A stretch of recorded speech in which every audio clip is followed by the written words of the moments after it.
Okay. First and foremost, I want you to forgive my beard. I was working on a term paper for a night class I'm taking. I'm done with the term paper. I'm in the proofreading stages right now. And I either had a time today to either shave or make a video. I made my choice. Okay, today we're going to answer the age-old question. Does the Glock jam? And there's a reason why I'm asking this question. Well, I'm going to start out with a story about mine. In 2008, summer of 2008, I mentioned this a couple times before, I ended up working at the courthouse and police headquarters for the summer. My mother works as a civilian employee. She got me the job. I was working with her union vice president, who was a court liaison. I've seen the courts, I've seen the forensics lab, I've seen a lot of confidential shit, a lot of sensitive shit. Now, the building is actually two buildings in one. They have the building that was many years ago my old high school. And then in 1980, my high school changed to a different location, and that building was reorganized as police headquarters. And the courthouse was put directly on the back of it. They actually built a courthouse building, so now it's two buildings merged into one. And the joke is, a lot of the people that go into the non-VIP entrance of the courthouse, if you know what I mean, went there years ago when it was a school. Okay, well, the custodian of the building was a graduate of our school. He graduated there in 1969, and now he works there as the custodian. Matter of fact, he's retiring next month, I think. Anyway, this man is a jack of all trades. He went to school for heating, ventilation, and air conditioning when he was in our school. He knows a little bit about plumbing, a little bit about electrical wiring. He has an exterminator's license. He teaches defensive driving. He's not my gun dealer, but he's a gun dealer. And he teaches security licenses and firearms instruction. So I said to him I wanted to go for my security license. Now the security license, we met a couple times in his office on Saturday when there was no work going on. And we talked about security. You read a book, you talk about security.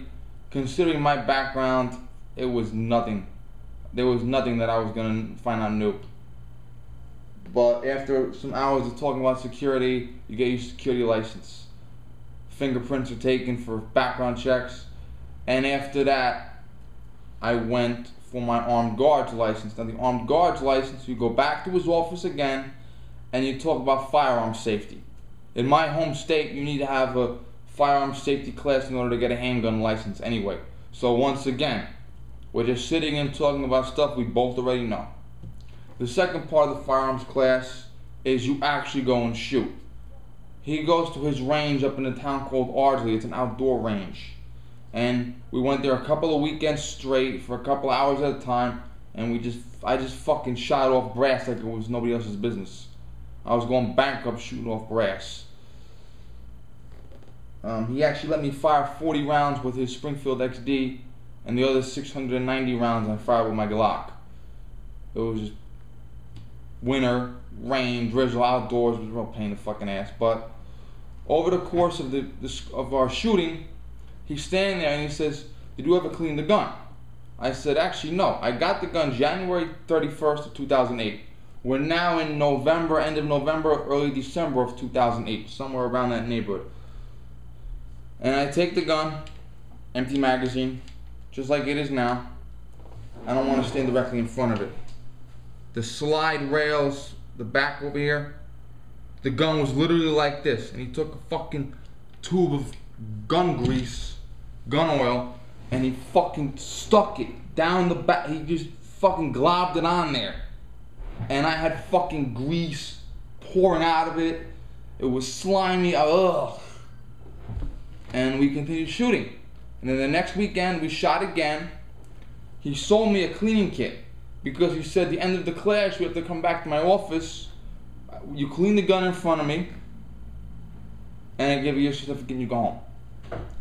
So on December 23rd of 2008, after about a month solid of shooting, I went to the office. Yeah, I actually went into the courthouse and police headquarters at night with a gun.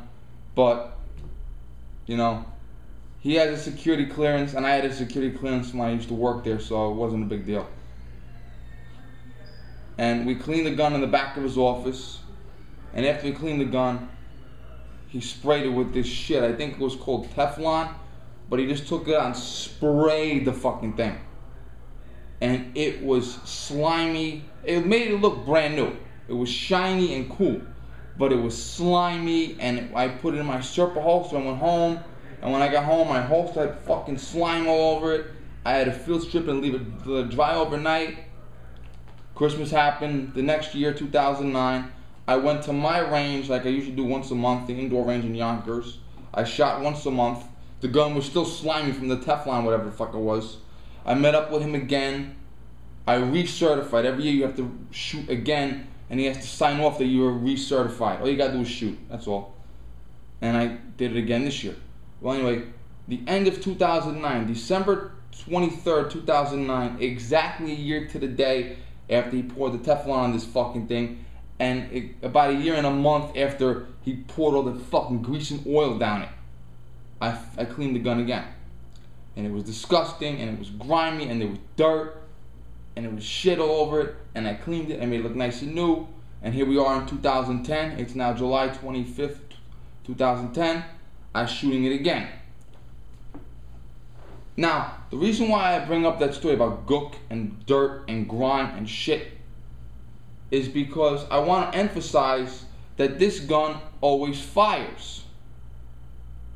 Okay? This gun will always fucking fire. Hold on 1 minute, I'll be right back.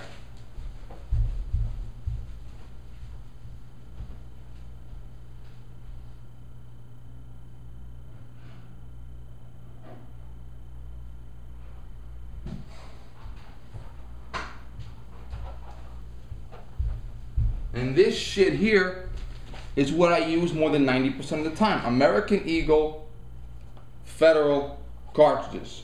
If I need ammunition and the guy that does my own guard license has Winchester or some shit, I use that. But I mean, I will fucking load this in here 90% of the time, if not more so. I don't use reloads. Most people will tell you never to use reloads on a polymer frame gun. And some people will tell you don't use reloads, period. That's your decision to make. I'm not going to get into that. But fresh ammunition right out of the box, American Eagle by Federal, into this gun. No matter how dirty the gun was, it shot. No matter how much gook and grease and dirt and slime was in this fucking thing, it shot. Okay, I could have set my watch to this gun firing. That was it. It fired when I got it out of the box. It fired when it was disgustingly dirty. It fired right after I cleaned it extensively. It was firing. I literally never had any problem with it whatsoever, period. I cannot stress that enough to you. Now, I think I'm on 9 minutes. I'm going to kill it because I want to get into another discussion about this. I'm going to tell you why I decided to make this video today.